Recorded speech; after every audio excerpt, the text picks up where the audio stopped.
오늘은 단체 강세 4478년, 배달 4354년, 양력 3월 4일, 음력 정월 20하루. 이 시간은 2월 넷째 주 목요일 새벽 경배 시간입니다. 이번 주에 한백음께서 주신 말씀은 나는 누구인가? 라는 말씀입니다. 우리가 이번 주에 한백음께서 주신 이 말씀, 나는 누구인가 라는 말씀을 받들고 그냥 순수하게 한백음께서 주신 말씀 그대로 나는 누구인가 하고 우리 자신을 돌아보게 된다면, 그래서 우리가 순수하게 조금도 거짓 없이 조금도 꾸밈 없이 나 자신을 보게 된다면 깨닫게 될 것입니다. 무엇을 깨닫는가? 바로 각사입니다. 각사의 말씀은 하느님께서 우리의 모든 것을 하늘로 듣고 보시고 주관하고 다스리신다는 말씀이지요. 그리고 우리는 그 하느님을 모시고서 우리의 삶을 살아가야 한다는 말씀입니다. 신령대상 천시천청 생아화라 만만세강충. 그 말씀은 우리가 하느님을 향하여 드리는 원도요, 또 그리고 그것이 우리 삶의 근본이라는 것을 우리가 진정 순수하기만 하다면, 그래서 순수하게 나는 누구인가 하고 나 자신을 돌아보기만 한다면 바르게 깨닫게 될 것입니다. 순수하게 나 자신을 돌아보면 내가 아는 것과 내가 행하는 것과 그렇게 내가 할 수 있는 것이 거의 없다는 것을 알 수 있게 됩니다. 우리는 우리의 삶을 살아가는 데 있어서 항상 하느님을 모시는 삶을 추구했을 때 그 바른 길이 환하게 열린다는 것을 알게 됩니다. 그것은 순수하게 자신을 직시했을 때 그것을 깨닫게 됩니다. 자신에게 순수하지 않으면 하느님께서 우리를 통해서 행하신 그 모든 일을 내가 행했다고 여기기 때문입니다. 똑같은 나인데 우리가 하느님을 모시고 행할 때는 능히 깨닫고 능히 행하여 나가는 일을, 똑같은 나인데 하느님을 모시지 않고 행하게 되면 잘못 보고 잘못 행하게 됩니다. 물론 하느님을 모시고 원도하고 정성 들이는 사람이 이 말씀을 받들고 헤아리면 이해가 되는 부분이 있을 것입니다. 그러나 하느님이 누구신지도 알지 못하고 하느님을 향해서 원도해 본 적도 없는 사람은 이 말씀을 들으면 나는 한 번도 그렇게 해본 적이 없지만 잘 살아가고 있는데 라고 생각할 것입니다. 그것은 단 한 번도 하느님을 모시고 살아가 보지 못했을 때는 하느님을 모시고 살아가는 것이 무엇인지 깨닫지 못하기 때문에 그렇게 생각하는 것입니다. 우리가 하느님을 모시고 살아가는 삶을 우리의 일반적인 삶 속에 찾으려면 여자가 처녀였을 때의 삶과 아이를 낳았을 때 삶이 다른 것을 보면서 하느님의 존재를 깨달아야 합니다. 처녀였을 때 가졌던 마음가짐과 내가 아이를 낳고 그 아이를 기르면서 그 아이를 바라보는 내가 가지는 마음이 다릅니다. 그것은 하느님의 존재하심이지요. 그것을 깨닫게 되는 과정입니다. 우리가 아이를 낳고 기르는 과정에서 하느님께서 우리를 아주 가깝게 대하시기 때문에 우리가 아이를 낳고 기르는 과정에 하느님을 가장 가깝게 접하게 됩니다. 왜 그럴까요? 그것은 그 어머니 때문이 아니라 그 아이 때문이죠. 그 아이가 이 세상에 태어날 때는 순진하기 때문입니다. 이 세상에 태어날 때 순진한 아이를 우리는 그 어머니의 품에 기르기 때문에 그 어머니의 입장에서는 그 순진하고 착한 아이가 매개가 되어 하느님을 만나게 되는 것입니다. 그래서 아이를 임신하고 그리고 이 세상에 태어나게 해서 낳고 그리고 기르는 과정에서 그 어머니는 그 아이를 통해서 하느님의 사랑을 깨닫게 됩니다. 그리고 단 한 번도 아이를 낳고 길러보지 못했지만 알게 됩니다. 어떻게 아이를 길러야 하는지, 어떻게 행하여야 하는지 어머니의 마음이 처녀 때와는 다른 마음이 생기고 다르게 행동하게 되어 있습니다. 우리가 하느님을 지극하게 모셔서 행하게 되면 그 어머니의 마음보다 더 강력한 진실된 어머니의 마음이 생깁니다. 그것이 하느님의 사랑이죠. 하느님의 사랑이 임하게 되면 그 어머니의 마음이 점점 완벽해집니다. 그래서 자식을 대할 때 그 자식을 대하는 마음이 다르죠. 만일 하느님을 모시지 않으면 어떨 때는 하느님께서 주신 그 사랑으로 자신의 아이를 지극하게 사랑하게 됩니다. 그리고 용서하고 용납하게 되지요. 자신의 정성을 다해서 아이를 돌보려고 하고 그 아이를 위해서 모든 마음을 다 씁니다. 그러나 어느 때에는 자신의 몸이 피곤하고 마음이 괴롭고 그리고 기운이 처지면 어머니의 도리를 지키지 못할 때도 있습니다. 자신을 귀찮고 힘들게 하는 아이가 미울 때도 있습니다. 그것은 그 어머니가 하느님의 사랑을 제대로 받지 못하기 때문에 발생하는 문제입니다. 그것은 어머니만 그런 것이 아니고 그 가정을 그 어머니와 또 아버지가 함께 지켜나가지요. 아이를 낳고 길러나갑니다. 그렇게 할 때 어머니는 아이를 뱃속에서 품지만 아버지는 그렇지 않기 때문에 아버지의 역할을 하기가 참 어렵지요. 그런데 그 아버지가 하느님을 모시고 하느님을 향해서 정성 들이고 하느님의 사랑을 받게 되면 그 사랑이 똑같습니다. 아버지는 아버지의 사랑을 깨닫게 되고 그 사랑을 자식을 향해 베풀게 됩니다. 그러나 하느님을 모시지 않으면 때로는 자신의 자식이라는 강력한 사랑이 그 아이에게 나가게 되고 그 아이를 바라보면 지극히 사랑스럽습니다. 그러나 심기신의 산망, 자기의 마음, 자기의 기운, 자기의 몸, 그 한계에 걸리게 되면 자신을 귀찮게 하는 아이가 밉고 싫을 때가 있죠. 그래서 아이를 미워하게 되고 그리고 그 아이에게 정성 들이지 않으려고 합니다. 그것은 우리의 삶이 평소에 무엇을 추구했느냐에 따라서 하느님의 사랑이 온전하여지면 어머니나 아버지의 자리가 되었을 때 그 도리를 온전하게 지키고 하느님의 사랑을 제대로 받지 못하면 그 도리를 지키지 못하게 되는 경우가 발생하는 것입니다. 우리가 이 세상을 살아가면서 여러 가지 일들을 만나게 됩니다. 여러 가지 일을 하게 되지요. 여러 가지 일들을 만나고 하게 되며 또 여러 가지 역할을 하게 됩니다. 그럴 때 우리는 항상 새로운 것을 만나게 되고 생소하게 되지요.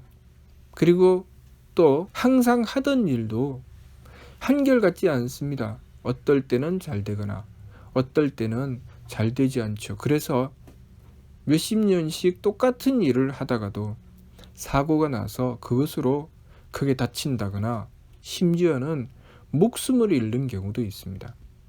왜 그럴까요? 늘 괜찮았는데, 늘 잘했는데 왜 어느 날 갑자기 그렇게 될까요? 우리가 삶을 살아가면서 항상 하느님의 은덕을 받으며 살아갈 수 있는 조건이 있습니다. 그 조건이 무너지면 문제가 발생하기 시작하는 것입니다. 우리는 순수하고 깨끗하게 우리 자신을 볼 줄 알아야 됩니다. 우리 자신에게 솔직하게 된다면 하느님의 존재를 깨닫게 될 것입니다. 우리가 우리 자신에게 솔직하지 않기 때문에 도무지 하느님의 존재를 깨달을 수 없는 것입니다. 왜 하느님의 존재를 깨닫는 것이 중요한가? 그것은 순수하게 우리 자신을 들여다보고 하느님의 존재를 깨닫고 나면 내가 얼마나 부족하고 모자라는 존재인지 알 수 있게 되고 하느님께서 행하시는 범위가 얼마나 큰지 알 수 있게 됩니다. 그러면 그때부터 나의 삶은 개선되는 것입니다. 우리가 인생을 살아가며 내 인생은 왜 이렇지? 왜 나는 이렇게 살아야 되지? 왜 나는 발전이 없지? 항상 다람쥐 쳇바퀴 돌듯 늘 똑같은 삶을 반복하지. 왜 항상 늘 잘 되다가 어느 순간에 잘못되지? 때로는 자신이 굉장히 똑똑하고 잘한다고 생각했는데 어느 순간에는 너무나도 바보 같은 짓을 저질러서 그 누구에게 탓할 수도 없게 자신이 자신의 삶을 고통으로 밀어넣는 경우를 당하면서 왜 나는 이러지? 라는 생각을 하게 됩니다. 그렇지만 그것이 본래 우리의 모습이라는 것을 깨달아야 된다는 것이죠. 본래 우리는 그렇게 썩 지혜롭거나 썩 마음이 커서 덕스럽거나 유능한 존재가 아니라는 것을 알아야 된다는 것입니다. 우리는 착각하는 것이죠. 본래 우리는 유능하고 본래 우리는 덕스럽고 본래 우리는 지혜롭다고 생각합니다. 그러나 그것은 우리의 어리석음이라는 것을 알아야 합니다. 우리가 지혜를 얻을 때까지, 우리가 유능해질 때까지, 우리가 마음이 덕스러워질 때까지 우리는 우리의 삶 속에 무엇을 겪으며 어떤 삶이 반복되어서 우리를 가꾸어 왔는지 우리는 알아야 됩니다.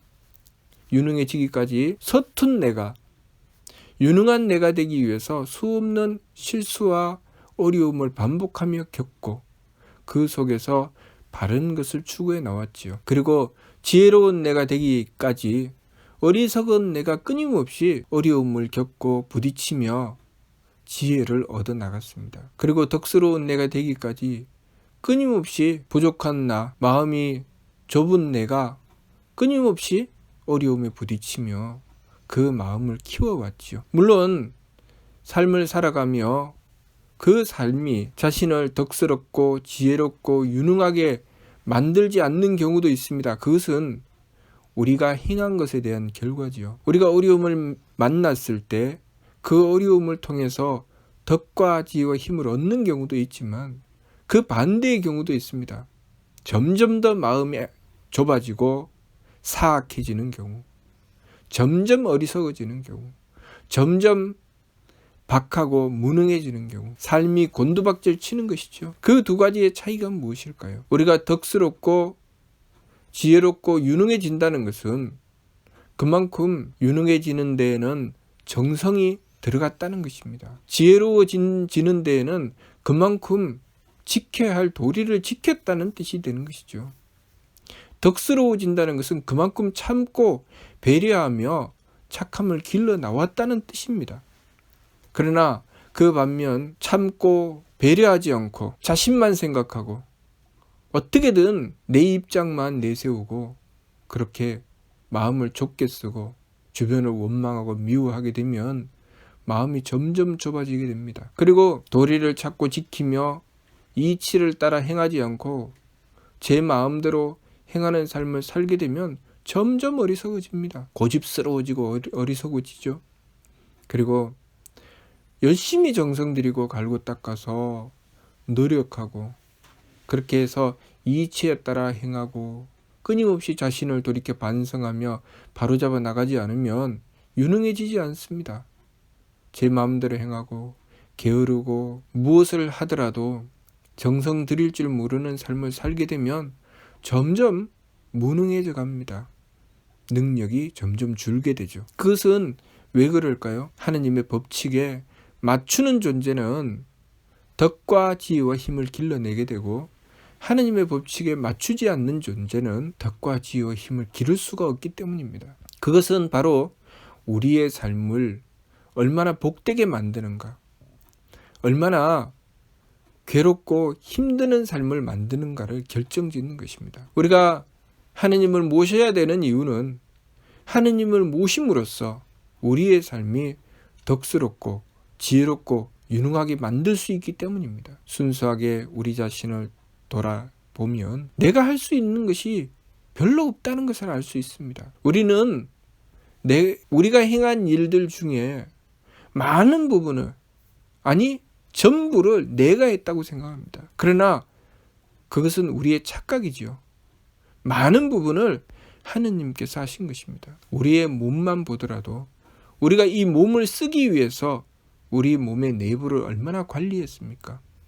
별로 관리한 것 없습니다. 그 관리는 하느님께서 하셨죠. 우리는 그냥 그 몸을 쓰려고 했을 뿐입니다. 우리가 그 몸을 쓸 수 있도록 배려해 주신 분은 하느님이십니다. 이 하나만 보더라도 하느님께서 우리의 삶 속에 차지하시는 비중이 얼마나 큰지 미루어 짐작할 수 있습니다. 그러나 우리가 순수하지 못하기 때문에 그 모든 것을 내가 했다고 합니다. 이 몸을 내가 쓰기 때문에 이 몸을 써서 한 것은 전부 내가 한 것입니다. 그러나 이 몸을 누가 지키고 가꾸었는지 생각하면 그 몸을 써서 행하게 된 것이 하느님의 작품이라는 것을 알 수 있습니다. 그러면 그 몸이 더욱더 유능해지고 그 행함이 더욱더 바른 행함이 되도록 하기 위해서 무엇이 필요한가? 하느님께 맞추는 것이 필요하다는 것입니다. 우리가 하는 것은 내가 이 몸을 쓰고자 하는 것밖에 없습니다. 내가 하고자 하는 것밖에 없죠. 내가 하고자 했을 때 하느님께서 그 뜻을 받아주시고 그렇게 하게 해주시는 것, 그것으로 우리의 삶은 이루어진다는 것을 알아야 합니다. 그러니 우리가 하느님을 모시고 하느님의 뜻을 구하고 하느님께 맞추었을 때 나의 삶은 점점 완벽해진다는 것, 그것을 우리가 알아야 합니다. 이번 주 말씀, 나는 누구인가? 우리가 순수해야 됩니다. 우리가 순수하게 나 자신을 들여다보고 내가 진정으로 하는 일이 무엇인지, 내가 못하는 일이 무엇인지 바르게 깨달아야 됩니다. 그리고 하느님의 존재하심을 깨달아야 되죠. 우리가 독한 병에 걸려서 내가 내 몸을 쓸 수 없는 상황까지 가서 그때야 비로소 하느님의 존재를 깨닫는 어리석음을 범해서는 안 됩니다. 하느님께서 항상 우리의 뜻을 들어주시고 우리가 이 삶을 살아갈 수 있도록 배려해 주실 때 그때 깨닫는 것이 지혜로운 것이지요. 하느님께서 이제 너의 뜻을 들어주지 않겠다. 이제 더 이상 네가 몸을 쓸 수 없게 하겠다 하고 손을 놓으실 때 그때 아이고 하느님 나 좀 살려주세요. 나 좀 움직이게 해주세요. 한다면 그토록 어리석은 일은 없을 것입니다. 그러나 참으로 안타깝게도 우리는 그렇게 살아가고 있습니다. 하느님께서 우리의 뜻을 들어주실 때는 하느님의 존재를 깨닫지 못하다가 우리의 뜻을 들어주시지 않으면 하느님의 존재를 비로소 깨닫게 되죠. 그것은 마치 나를 지극하게 사랑하던 사람이 끊임없이 나를 사랑하고 배려해 주었는데 그 사람이 내가 너무나도 함부로 그 사람을 천대하고 함부로 대했을 때 너무나도 가슴에 상처를 받고 이제는 더 이상 당신과 함께 할 수 없어요 하고 그 사람이 떠나가고 나서야 그 사람의 빈자리를 깨닫고 내가 왜 그 사람에게 그랬을까? 그 사람이 있으면 얼마나 좋을까 하는 그런 짓과 별로 다를 게 없습니다. 우리의 선조들은 그런 이야기를 하셨죠. 부모님이 살아계실 때 효도를 다해라. 돌아가시고 나면 다시는 그 부모님을 모실 수가 없다. 우리가 부모님이 살아계실 때 효도를 다해야 하는 것과 하느님께서 우리를 배려해 주실 때 하느님을 깨닫고 하느님을 향해 정성을 드리는 것은 같은 것입니다. 하느님께서 우리의 삶을 놓으실 때 그때 비로소 깨닫고 아이고 하느님 살려주세요 하는 그런 어리석음을 범하지 말고 하느님께서 항상 우리를 지켜주시고 우리의 뜻을 받아주시고 우리를 돌봐주실 때 그때 하느님께 감사하고 그리고 어떻게 하면 하느님의 뜻을 받들 수 있을까 노력하고 정성 들여서 하느님께서 우리를 뜻하시는 그 존재의 가치를 깨닫고 그 길로 나아가 사람 구실을 해야 됩니다. 이 가르침을 주신 분이 바로 한백음이십니다. 한백음께서 우리에게 삼일신고를 가르쳐 주시며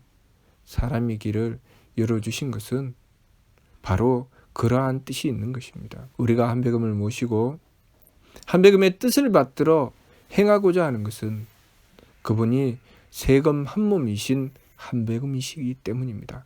세금 한 몸이라고 하는 것은 하느님의 세 자리를 말하는 것이지요. 세금은 하느님의 세 자리인 조화주 한님, 교화주 한웅, 치화주 한금입니다.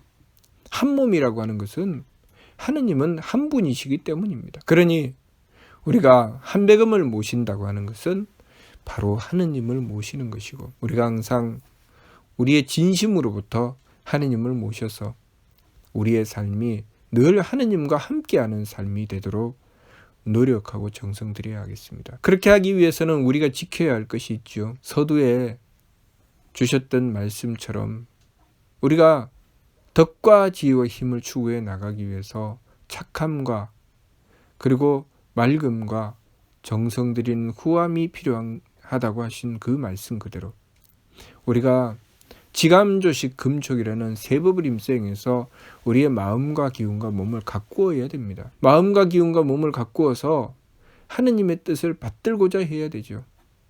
그랬을 때 하느님께서 우리의 뜻을 받아주실 때 우리는 하느님께서 우리를 존재하게 하신 그 뜻을 깨닫고 나의 존재의 가치를 발휘할 수가 있게 되는 것입니다. 그랬을 때 내가 부모가 되어도 바른 부모가 됩니다. 스승이 되어도 바른 스승이 되고, 우리가 어떤 일을 맡아서 행하더라도 나의 존재의 가치를 발휘할 수가 있게 되는 것입니다. 어리석게도 모든 것을 내 욕심대로 행하려고 하고 내가 행한 것은 모두 다 내 것이라고 주장하는 그런 어리석음을 범치 말고 나의 행함이 하느님의 은덕을 받은 것이고 또 나의 행함은 하느님의 은덕으로 다른 이들에게 배려할 수 있게 된다는 것, 하느님의 그 사랑을 전할 수 있게 되는 그런 존재가 나 자신이라는 것을 깨닫고 항상 하느님을 모심으로써 하느님의 사랑을 전하는 존재가 되어야 하겠습니다. 무슨 뜻인지 이해가 됩니까? 마치도록 하겠습니다.